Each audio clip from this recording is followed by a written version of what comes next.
Hoje veremos a República da Espada. No início da República, havia várias correntes republicanas, vários grupos com interesses diferentes. Nós podemos destacar três grupos principais. Tá? Temos os liberais, que era o grupo composto pelos cafeicultores, que formavam os partidos republicanos, defendiam a República Liberal, federalista, né? Então era um grupo liberal oligárquico, né, dos cafeicultores, também conhecidos como republicanos históricos. Um outro grupo seriam os positivistas, composto principalmente por militares do exército, oficiais do exército, né? Defendiam um Estado centralizado que promoveria a modernização, né?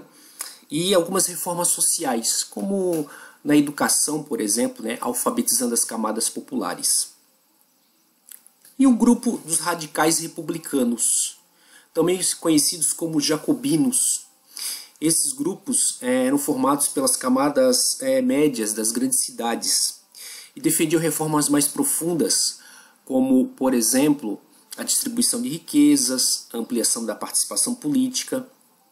Defendiam um Estado forte e centralizado também, que realizaria mudanças sociais.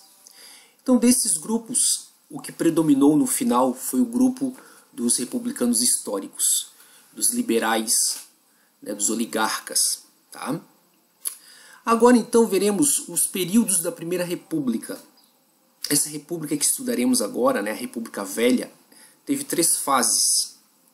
Temos o primeiro período, que é a consolidação da ordem republicana, quando nós temos os militares no poder, Deodoro e Floriano.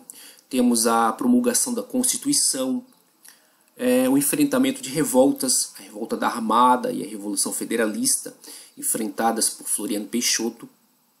Então nós temos esse primeiro momento em que a República se consolida, e os militares estão ali para manter a ordem e consolidá-la. Depois nós temos a institucionalização da política liberal oligárquica, que é a época da República do Café, quando os presidentes são cafeicultores ou ligados a famílias de cafeicultores, de grandes fazendeiros. Então nós temos aí a República do Café. E depois, veremos mais tarde, né, a crise da hegemonia liberal oligárquica, quando essa República Velha e sua estrutura política começa a ser questionada como, por alguns grupos, como os tenentistas, que defendiam uma moralização política. Então nós veremos esses três períodos ao longo da República Velha. Agora vamos nos concentrar, né, na primeira fase, né, a consolidação da ordem republicana. Tivemos então o chamado governo provisório de Deodoro da Fonseca. Já no governo provisório tivemos uma crise, chamada crise do encilhamento, quando o ministro da Fazenda, Rui Barbosa, pretendendo, né, estimular o desenvolvimento industrial no Brasil, o capitalismo, ele autoriza os bancos a emitirem papel moeda, emitirem dinheiro. Né? Então, empresas foram criadas, né, com assim, a desculpa de tirarem, né, somas de empréstimos, muitas empresas de fachada. E essa emissão de papel moeda levou a uma inflação, a uma crise econômica. Tivemos também prejuízo nas finanças públicas. Muitas empresas, então, as empresas faliram. Tá? Essa ficou conhecida como a crise do encilhamento. Encilhamento porque faz uma referência, né, à agitação dos apostadores de cavalo. Houve uma agitação, né, em relação à compra de ações. Essa agitação semelhante, né, aos apostadores no momento em que os cavalos estão sendo encilhados. Por isso, crise do encilhamento. Então foi uma crise econômica causada pela emissão de papel moeda sem lastro, né? E em que se criaram empresas que duraram pouco, apenas para pegar o dinheiro. Enfim, né? Houve aí um equívoco, né, nessa política, gerando uma crise econômica. Então tivemos a chamada crise do encilhamento. Depois nós tivemos um outro aspecto importante, a Constituição de 1891. Essa Constituição teve alguns aspectos, né, algumas características importantes. Ela definiu como forma de governo o presidencialismo e o federalismo. Né? Aboliu instituições monárquicas como o Quarto Poder, como o Conselho de Estado, o Senado Vitalício.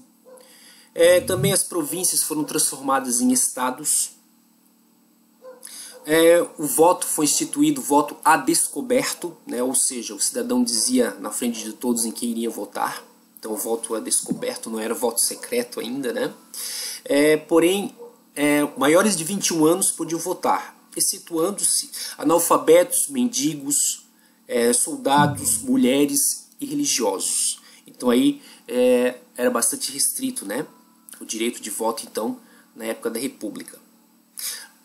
Previu ainda, né, a separação entre igreja e Estado. Aí tivemos então nessa separação, surge então o registro civil, a certidão de nascimento e também o casamento civil. Agora sim foram institucionalizados, né? E Deodoro foi eleito presidente constitucional. Nós tivemos Deodoro eleito por uma chapa e o vice Floriano Peixoto eleito por outra chapa, na qual o presidente, o candidato a presidente, era Prudente de Moraes. Então nós tivemos o presidente Deodoro de uma chapa política e o vice de outra. Naquela época se votava separadamente, né? Podia se votar para presidente e vice separadamente. Então nós temos aí o presidente e o vice, que não se davam muito bem. Assim então temos início, né, o governo de Deodoro da Fonseca. Governo constitucional do presidente Deodoro da Fonseca, do Marechal Deodoro, que durou de fevereiro a novembro de 1891. O governo Deodoro já é iniciado por uma crise, né, que foi a crise do encilhamento, uma crise econômica que abalou as finanças do país. Teve também conflitos em seu ministério, né, o Marechal era autoritário demais e os confrontos com os parlamentares eram frequentes. Tá? Ainda mais no momento em que o Congresso tentou aprovar a Lei das Responsabilidades, a qual diminuía os poderes do Marechal, os poderes do presidente, né, do poder executivo. Então Deodoro não aceitou isso e mudou fechar o Congresso. Depois então Deodoro começa a perder o apoio, né, inclusive do exército. E aí então, isolado politicamente, o Marechal renuncia em novembro de 1891. Aí temos então esse curto governo do Marechal Deodoro da Fonseca. Agora quem assume é o vice, Floriano Peixoto, que vamos dizer assim, levou uma certa esperança, né, dos positivistas e dos republicanos mais radicais, mas Deodoro era ligado aos cafeicultores paulistas, tanto que o Floriano, né, o Marechal Floriano Peixoto era vice-presidente da chapa composta por Prudente de Moraes. Então aí verifica-se, né, a ligação ou a proximidade, né, do Marechal Floriano com os cafeicultores. Tá? O Marechal Floriano então enfrentaria a revolta da Armada, enfrentaria também a Revolução Federalista. A revolta da Armada teve início já no governo de Deodoro, quando o Marechal mandou fechar o Congresso, né, alguns almirantes monarquistas se revoltaram e iniciaram esse levante.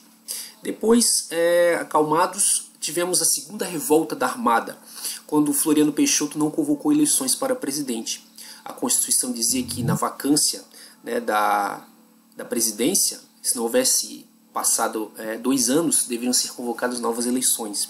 Floriano não as convocou, dizendo que esta lei constitucional valia para os presidentes que eram eleitos diretamente, né? Já que Floriano e Deodoro haviam sido eleitos indiretamente pelo Congresso, essa lei não valia, portanto não convocou. Isso despertou, né, a insatisfação dos almirantes monarquistas, e tivemos a segunda revolta da Armada, quando a Marinha, na época, né, a Armada de Guerra, né, a Marinha de Guerra chamava-se Armada. A Armada bombardeou o Rio de Janeiro, a capital foi transferida temporariamente para Petrópolis, e depois, com a reação do exército, os revoltosos da Armada dirigem-se para o sul, vêm até Desterro. Aqui nós temos então a sede, né, durante alguns dias, do governo revolucionário. E nesse mesmo tempo nós temos a Revolução Federalista. A Revolução Federalista, iniciada no Rio Grande do Sul, provocada, né, por desentendimentos políticos, né, entre Júlio de Castilhos e Gaspar Silveira Martins. Júlio de Castilhos, então, era um positivista do Partido Republicano Rio-Grandense, né, chamados de os pica-paus. Seriam apoiados por Floriano, né, os castilistas.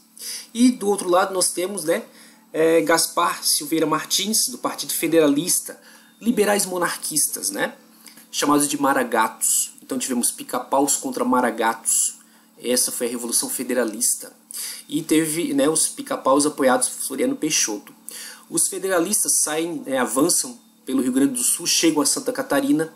Temos um encontro, né, entre federalistas e revoltosos da Armada, uma tentativa de aliança, mas não chegou a se consolidar.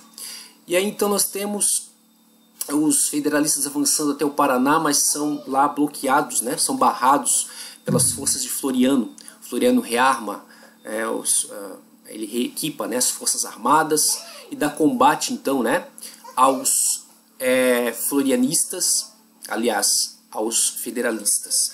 E a Revolução Federalista é derrotada então. Tá? Então nós temos aí essas duas revoltas combatidas, né, por Floriano Peixoto, e por isso então Floriano Peixoto é conhecido como o consolidador da República, ou Marechal de Ferro, pois ele então consolida a República, né, combate essas revoltas, derrota essas revoltas. Então temos aí o governo de Floriano Peixoto, o Marechal de Ferro.